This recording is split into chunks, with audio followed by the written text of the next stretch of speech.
Bonjour, comment ça va? Bienvenue dans ce premier Miam Time, dis donc. Mais c'est notre première fois, toute première fois, toute première fois qu'on fait une recette ensemble. Bah oui. Et du coup, pour fêter ça, et comme je suis une meuf complètement wouh, déglingo, qu'est-ce qu'il y a là-bas? On n'est pas d'accord? On a un truc à redire? Non? Alors on ferme ces boîtes à camembert, ok? Ah.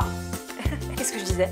Oui, j'ai carrément inventé une recette, hein. C'est la Chandeleur qui m'a inspiré ça. C'est une recette de crêpes anti-voleurs. Parce que moi j'en ai marre quand je fais des crêpes et que je me trimballe avec, que les gens passent leur temps comme ça à piocher, à les bouffer, et à la fin il m'en reste plus, et ça me fatigue. Et du coup, j'ai une idée un petit peu wouh, lumineuse, qui a été inspirée par deux choses qui pour moi frôlent le génie. D'abord cet épisode de Friends où Ross n'arrête pas de se faire voler son sandwich. It was my sandwich. Now calm down. My sandwich! My sandwich! Et ensuite par ce sachet en plastique faussement pourri, hein, qui est fait pour éviter que les gens te volent ton sandwich. Tu mets ton sandwich dedans, il y a une fausse trace de pourri et en gros personne te bouffe comme ça. Du coup je me suis dit que j'allais rendre hommage à ces deux choses qui ont une place énorme dans mon cœur. Du coup pour cette recette de crêpes pourries, ce sont des vraies crêpes mais elles ont l'air pourries, comme ça personne te les vole. Il faudra 250 g de farine, 4 œufs, et s'ils sont bio c'est mieux, un demi-litre de lait, 50 g de beurre, 2 cuillères à café de sucre, de la fleur d'oranger pour parfumer un peu tes crêpes, et le plus important du colorant alimentaire, hein, c'est avec ça qu'on va faire le pourri. Ah, c'est parti dit. Ah, on y va, on mélange tout. Alors on commence par le commencement, les 250 g de farine, hop, tu prends ton petit verre doseur, et puis voilà, hein, je suis pas ta mère, ok, tu vas te débrouiller quand même. On ajoute une petite pincée de sel parce que c'est sympa. Hop, youhou. Ah. Tu fais un petit puits au milieu et hop, tu vas y mettre tes œufs. La meuf ne sait pas casser un œuf. Si je faisais du jonglage avec ces œufs, j'en ai jamais fait, mais est-ce que ça serait pas le meilleur moment d'apprendre à faire du jonglage? Moi je pense que si. Et là faut mélanger mais un peu doucement parce que sinon ça fait des grumeaux. Ensuite on rajoute le lait, je sais pas pourquoi je prends un accent du sud. En plus je ne le fais pas très bien. Moi Maïté, je suis une terre à cuire. Ça a l'air bon. Fameux, hein? Ça fait complètement des grumeaux. En même temps ça règle les soucis, hein. S'il y a des grumeaux et que vos crêpes sont dégueulasses, au moins là on est sûr que personne vous les piquera, mais pour une autre raison. Vous mettez le lait tout doucement.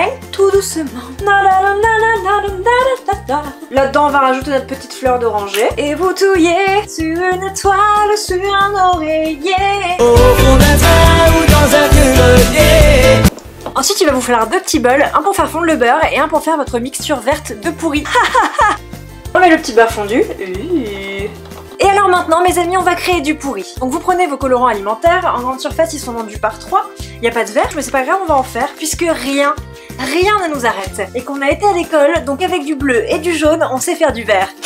Oh fuck. Par contre on sait pas correctement ouvrir une boîte sans faire une catastrophe. Yeah. Voilà, donc là c'est le moment où on joue au chimiste. On va mettre tout.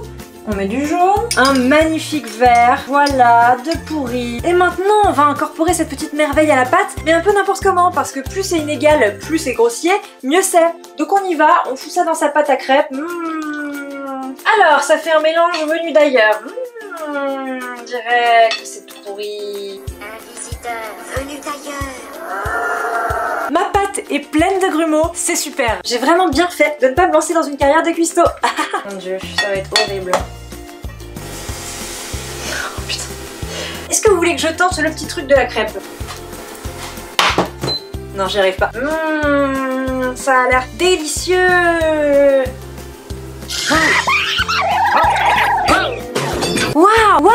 Waouh, je suis fascinée par ces crêpes. Si tout s'est passé comme prévu, vous avez obtenu des crêpes qui ont l'air parfaitement périmées. En plus, moi, comme je me suis précipitée et que j'ai pas assez bien mélangé ma pâte, mais vous pouvez faire mieux, ça a fait des grumeaux. Du coup, ça fait un petit côté vomito qui est assez désagréable à regarder, mais pourtant, ça sent super bon. Et ces crêpes, j'en ai mangé une, sont super bonnes. Donc du coup, si vous amenez ça à l'école, au boulot, où vous voulez, vous êtes sûr que personne, jamais personne, ne va vous les piquer parce qu'elles ont l'air dégueu. Je veux me régaler. Du coup, si vous avez été séduit par cette recette de crêpes pourries et que vous voulez que j'invente d'autres recettes, eh bien mettez un petit pouce en l'air. Je sais pas si vous êtes au courant, mais maintenant je sors une vidéo par semaine, voire 2 vidéos par semaine. Donc pour rester au courant, hop, il faut appuyer sur la petite cloche qui est quelque part autour de moi. Voilà, je te laisse chercher, je veux pas non plus tout faire à ta place, ok? Et n'hésite pas à me dire en commentaire quelle recette complètement dingue tu voudrais que je fasse la prochaine fois. Et moi je le ferai. Maintenant je vais te laisser parce que c'est l'heure de manger. Donc au revoir. Et si tu veux qu'on mange des crêpes pourries ensemble, je serai au Plaisir Festival fin février et à la Néocast en avril. Donc viens me voir, on pourra parler crêpes, Bretagne, Shrek, tout ce que tu veux.